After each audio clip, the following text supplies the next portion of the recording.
For those who are going to be watching this after, I'm Angie Gady with House in the Woods over in Lee, Maine. We're a military and family retreat. And joining us, we have Paul House, the executive director of House in the Woods. And for everybody that's watching, thank you so much for taking time to listen in and to hear the exciting news about our first annual sturgeon spearing retreat. Woohoo! Paul, are you pumped to come to Wisconsin in the winter? I can't wait. I'm excited. It's really not that different than where you are. So no, not really. It's cold. So first and foremost, we wanted to start out with, saying thank you to all, the men and women who are listening, who have served or are serving, because, that's really what it's all about. And, for everybody else who hasn't served, we're all affected by, having made sacrifices, for friends and family who have served. It really impacts everybody. And if it weren't for the men and women who do serve, we wouldn't be sitting here having this conversation. And, we have a big job to do, but they've certainly given their all and they deserve it. So we spend every waking moment, don't we, Paul, thinking of ways that we can. Yeah, pretty much. Yeah, that's 7 days a week, like in our sleep sometimes even. Yeah, for sure. So yeah, like we said, that's what it's all about, serving our American heroes. So before we get started completely in the meat of the conversation, which I'm going to keep pretty brief tonight because we're just kind of getting started. I wanted Paul, stay awake, Paul. We were talking about naps and now he's napping. So if you could just give us it doesn't have to be short, just a good synopsis of, how did House in the Woods get started? Where are we at, and then kind of, where are we headed? Yes. First of all, House in the Woods, we became a 501c3 nonprofit in 2010. And the reason we started House in the Woods was because my son, Sergeant Joel House, was out on patrol June 23rd, 2007. And they were hit by an IED, and it pretty much destroyed the Humvee, and it killed my son and 3 other soldiers and an Iraqi interpreter. So we lost him that day. So from that tragedy, which was pretty tough, getting the news and going through the whole process and seeing his body and everything, having the funeral. I even helped dig his grave, me and my son, and one of my brothers and a friend of the family. And we also buried him after the funeral. So from our son's tragedy, he loved the outdoors. He loved to hunt. He loved to fish. He loved canoeing, kayaking, outdoors, cooking on open fires. So we thought, that's a great way to keep his memory alive. So I got the idea at Fort Hood, Texas. I won't go on the long version, but after the memorial, the following morning, I got up, went in the living room, and the folks we stayed at, he was a retired lieutenant colonel and his wife and 3 young children. I got up the next day about 7 o'clock, went in the living room, sat down, talking about the war with the lieutenant colonel, about the war and what had happened. And all of a sudden I started tearing up. Tears started flowing down my cheeks. And that was definitely a calling by God to do this. So ever since that day, it's been such a great passion to want to help Gold Star families like ours, veterans, active military. So again, what better way, as far as we're concerned, is to share that with other men and women who serve our country, to give them the outdoor experience that some may have or may not have, give them a chance to meet other vets in that camaraderie aspect of it, which is very healing. So today, as of today, we've had about over 1,600 come to our retreats. It's free to them from over 25 states, and we now work with 13 organizations. And I can't share enough how it does make a difference in their lives. And some of them, it even kept them from committing suicide. They actually approached me and said, "Thank you for saving my life," or the wife, or and it makes a difference in their families back home too. So in a nutshell, that's kind of where we're at. All these trips are free. We call them retreats. We do bear, deer, moose, turkey, partridge, and fishing trips mostly. So it's just amazing. And it's our thank you to our men and women who serve. Thank you for their sacrifice. Awesome. Thank you for sharing that. So what are we talking about? Again, it's the first annual Sturgeon Spearing Retreat here in Wisconsin on Lake Winnebago, which as Lee knows is like one of the only places in the country you can actually do this. So I'll give you a high level of where we're at. We're planning approximately 10 veterans, some from Wisconsin, some from other areas of the country.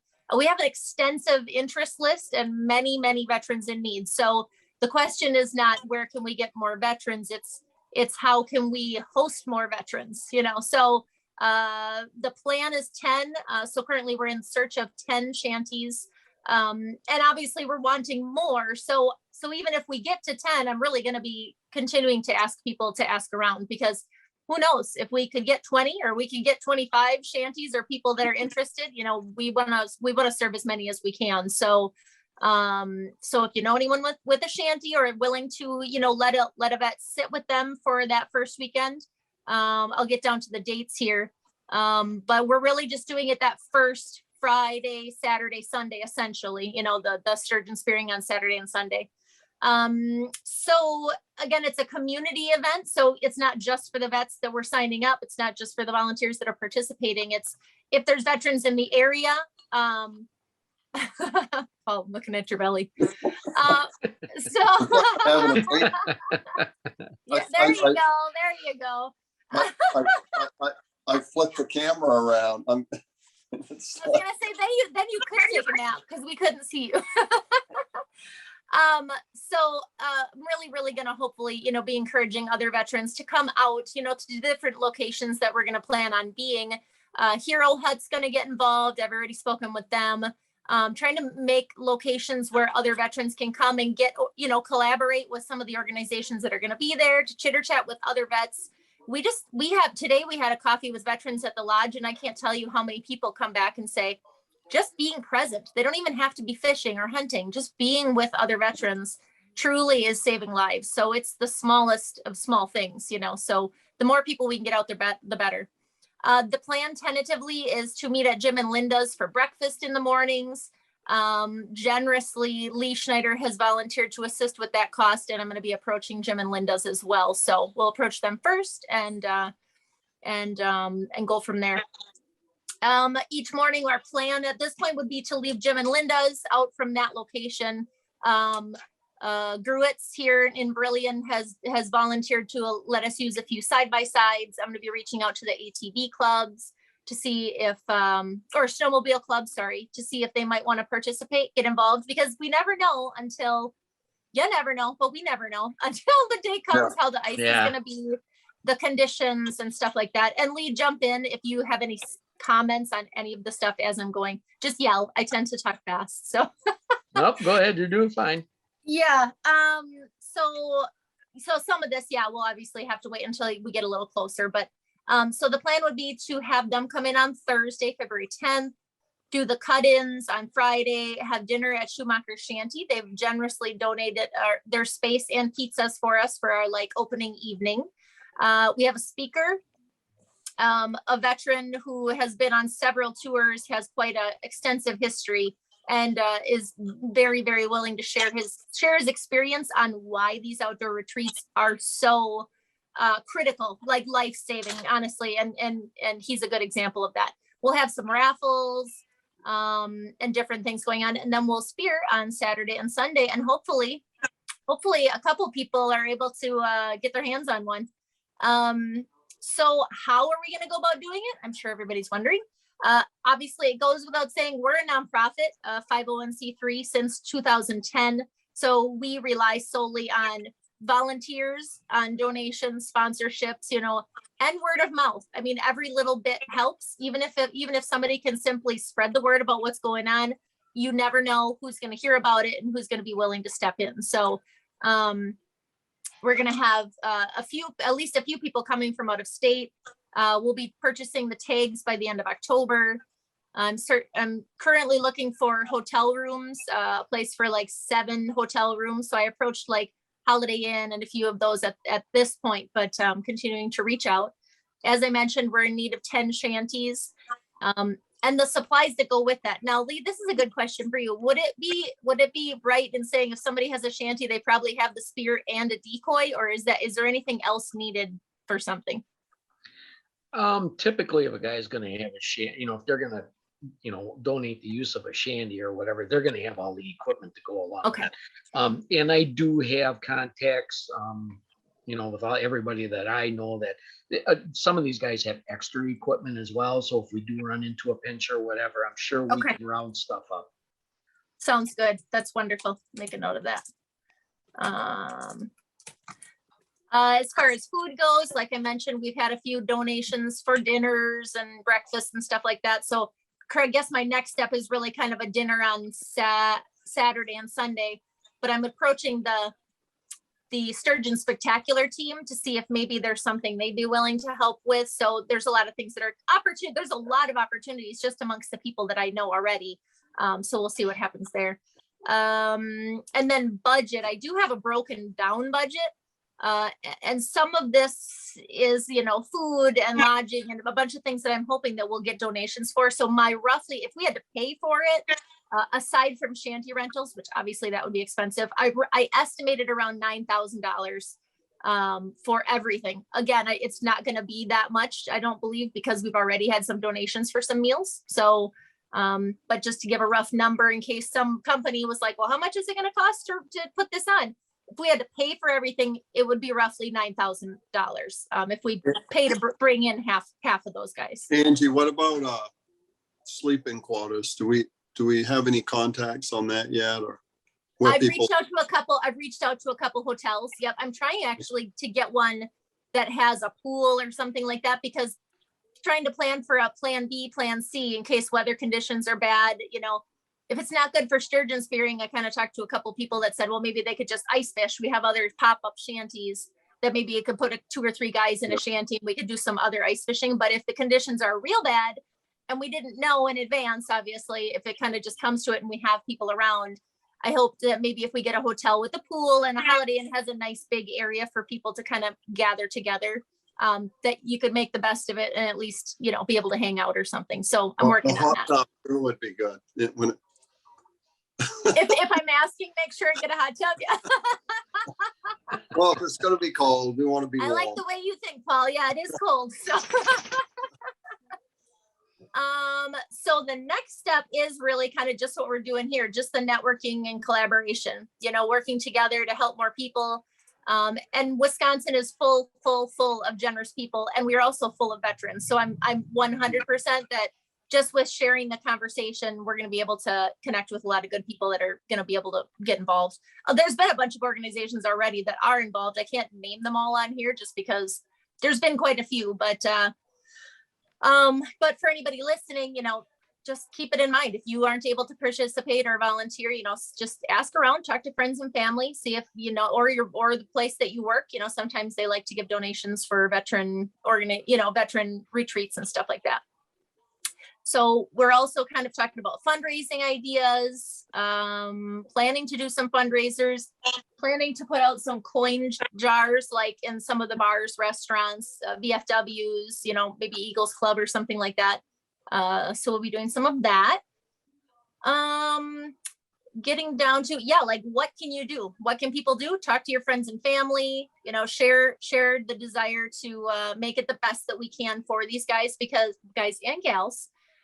Because for some of these men and women, I mean, that's it. Like that's going to be their one thing that they look forward to. And it's going to be a really great opportunity to get out and give them some new perspective, make some new friends, good positive things to look forward to in the future. You probably mentioned this, I might have missed it, but the sponsorship part of even people in Wisconsin, they're going to be there. Maybe they want to sponsor a vet, have a certain price and say, hey, you're going to get to meet the veteran or maybe fish with them even better. Yeah, I didn't bring that up, but I am going to be sharing a breakdown, like a sponsorship level, like for different levels, X dollar amount gets you, your name out on our Facebook page, our website, different social media platforms. That way, We'll have probably a brochure for the day, have something printed in there. We have quite a few different social media angles that we work, as well as newspapers and newsletters and stuff like that. So, but yes, Paul's right. At a certain level, there's also like, if you'd like to sponsor a vet, come and spend the day with them. Maybe you're gonna be in the shanty with them, like something like that. So yeah, certainly every single dollar matters, every quarter matters. So, any donation anyone can make is much appreciated. And donations can be made online too. Super simple. There's lots of buttons out there on the website where people can go and donate a few dollars, even if it's just a couple. So that is like the real high level of where I'm at. We're really just at the connection part right now and piecing things together. Every day somebody comes forward and asks me, how can I get involved? Cody Krepline is a gentleman he's a veteran who's been helping me quite a lot.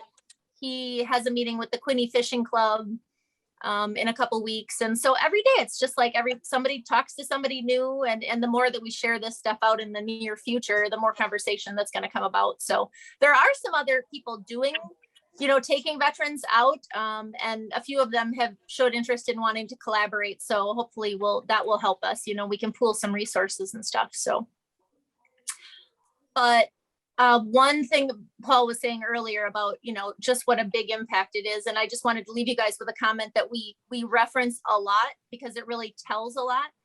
There was a gentleman that was at the lodge last year. He was there for our bear retreat. And when he left, he said, House in the Woods has done more for me in 1 week than 20 years of therapy could touch. And it's like, just let that sink in, and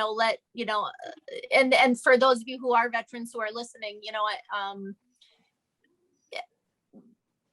you guys know better than I do. I mean, what that feels like inside, and just to have that much relief in such a short amount of time, like for me, it leaves me speechless, which obviously is a difficult job, right, Paul? Yeah. But it doesn't just have to be at the lodge. It's anywhere. I mean, and that's what makes it so neat about doing this remote retreat and bringing this to Wisconsin, because we do have a lot of veterans in Wisconsin. I think it's number one or number two, I think, as far as, veteran population or something like that. So we're really excited about the event. We're excited to kind of get more people involved and get the conversation rolling. It feels like it's a long ways away, but it's not. It's really not. So yeah, those events come up quick. I know. So we're trying to be as proactive as we can to make it just the very best event that we can. So, so my plan is to send a follow-up email to those who had originally received this link with the flyer. I have an interest flyer that we have right now. And then my plan is to do a Zoom the third Wednesday of every month, kind of around this same time. So we'll see how it works as people get more involved, as we get more actively talking about things. I'm sure we'll see a lot more people on these. Yeah, so I just wanted to thank you for coming. And Lee, what do you think? Will you got any questions for Paul or comments about anything that we kind of chatted about? No, the only thing that I would, add to, and you kind of touched on it earlier, is the weather. We don't know if it's going to be 20 below with 40-mile-an-hour winds, Yes. or if we're going to have, sunny skies and it's going to be 40 degrees out. I mean, now, like this year leading up to it, we had 3 weeks of, it was below zero. And then the first couple weeks or the first week and a half of sturgeon spearing, it was cold. And then it did the complete opposite. We were in the mid 40s. And by the end of the season, I mean, it was like the week after the season that the lake pretty much was done.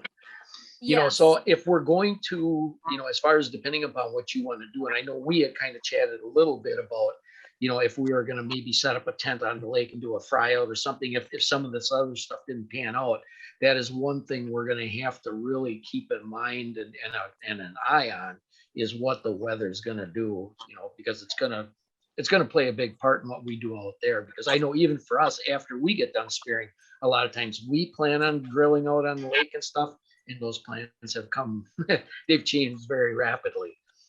Yeah, and it changes fast. I know during that Sturgeon Spectacular, I've done the fat tire bike on the lake, and it's like at the last minute, hey, the tent was supposed to be out in the middle of the lake, and I biked out there, and they're like, no, it's on land. I'm like, oh, okay, let's go back then. Well, to add to that, we might want to think, let's say you already get your plane tickets. Let's say people that are flying or have to drive long distances. We ought to try to come up with something else just in case. What do you Yeah. think? Well, exactly. That's exactly what we were kind of talking about. Like, so sturgeon spearing could be going on, and correct me, Lee, if I'm wrong, but it could be bad for sturgeon spearing, but you could still ice fish, correct? Yes, you know, I guess if the ice conditions are good enough to go out, you know, fishing, you're going to be out there spearing. Yeah. The only thing can be is it's more equipment when you're spearing because you've got the saws and all that kind of stuff that you take along, you know. But with that being said, I think what Paul's referring to is if the weather is just completely like we've got 40-mile-an-hour winds for 2 days and we can't even get onto a lake to go fishing. Exactly. We should have a different something on land to do. Well, exactly. And that's kind of why I was referring to like the Holiday Inn and stuff like that, making sure that that we have a place that we're staying where we could have other things going on in, you know, at the hotel as well. But yeah, there's plenty of other things going on. And even if the weather's not so good, there are other things I think going on with the Sturgeon Spectacular too. Like there's entertainment and all this different kind of stuff. So we'll explore that. But yeah, absolutely. That is, I was just going to bring that up, is that they do have with the Sturgeon Spectacular, they do have, and they have tents set up and they have, you know, they have everything, you know, lined up so that for pretty much any weather condition, they're covered. So yeah, but I agree. We'll explore some other things in the area that could be going on. Do they have like singers come in, like, you know, country singers or something, you know, before or during the event, not on the ice, but venues, they have stuff. So we could kind of look at stuff like that, maybe.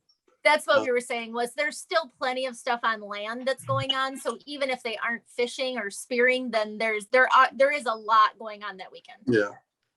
So, and even at local restaurants and stuff like that, because of the influx of people coming in, there's a lot of different things going on that week. So we'll explore some of what those options might be. Have places like to rent snowmobiles, snow sleds?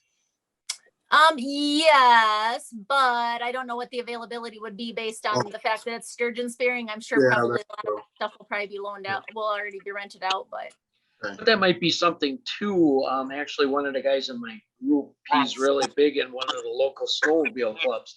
It might be something that we could throw it out to them that, hey, you know, we can get a group of guys together and they could take people out, or, you know, if they have extra machines, let them use them, whatever, you know. But there again, you're going to run into maybe a liability issue as well too. So to kind of look at. But I think, like I say, as far as people taking them out for a ride or, you know, cruising the area, that might be an option as well. Yeah.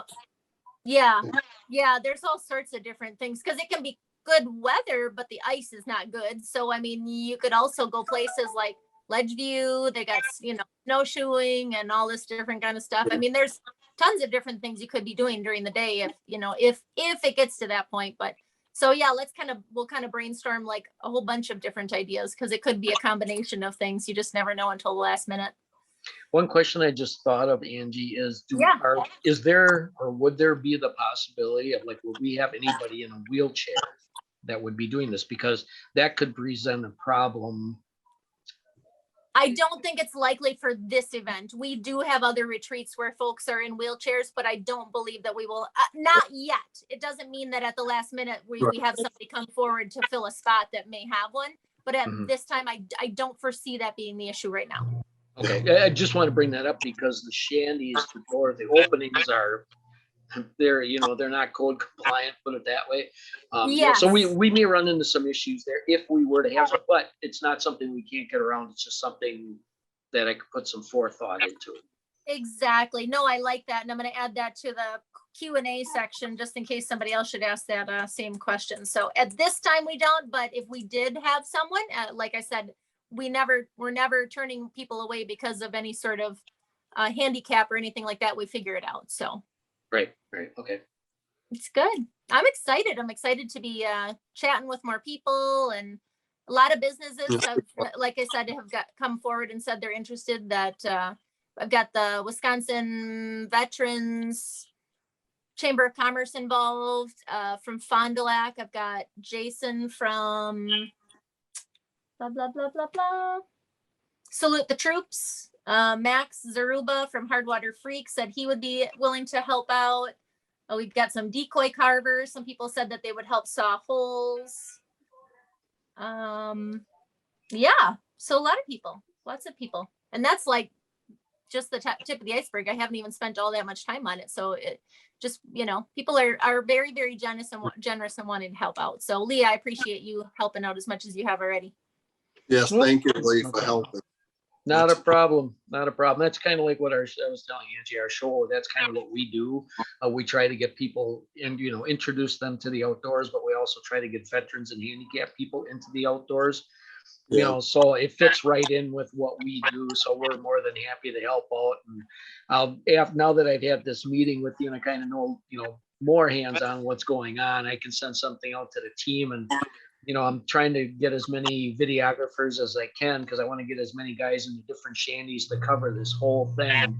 And it's not only going to be, like for our show, but it's also going to be something that we can put together and give these veterans as a keepsake, and they can watch it, and Yes. relive it, Yes, exactly. I love that. And I'm so appreciative of you guys doing that because it is like Paul, Lee, and I were talking about when some of these guys and gals go home, like, it's sad, you had a great time, but what are you looking forward to next? At least you can go back and rewatch it and look at pictures and all that kind of stuff. And also like we said, share it out on their show. We can use it for Guerrilla Squad, whatever, so that we can just spread the word and just share what's going on. So with that being said, Lee, I will put this into a recap of notes. So I don't know if you want to share, and I'll put the link to this Zoom too, so people can watch it if they want, just hear firsthand, from us too, like where are we from? What do what's our story before they're getting involved? Sometimes people want to know more. So hopefully this answers a few questions. But if anybody has any questions, I'll put my information in there, but my number is 920-517-6749. You can call me anytime. My email is angie.gade, Gade @houseinthewoods.org. And yeah, we're on Facebook and the website and all the things and all the places. Paul handles all of our technology. Your nose is growing, Angie. He'll be up late at night answering your messages. I'm the guy that's in the woods, Lee. So yeah, ditto. Yeah, before you got on here, Paul, Lee says, "Oh, always what'd you say, cutting wood or always prepping wood or whatever." I'm like, somebody's always getting wood ready. That's yeah, cutting wood, getting stands ready, checking the cameras. Always on the go for sure. Yeah, good stuff though, right? Yeah. Right. It is. We better get our rest while we can. In a few months, no one's going to be sleeping. So for sure. Good exercise. All right. Thank you so much. Thank you, Paul. And I'll send you out the Zoom link in that recap. I'll send the Zoom link to the next one. Okay. Have a good night. All right. Have a good night, guys. Good night, Thank you. everybody. Bye. Bye.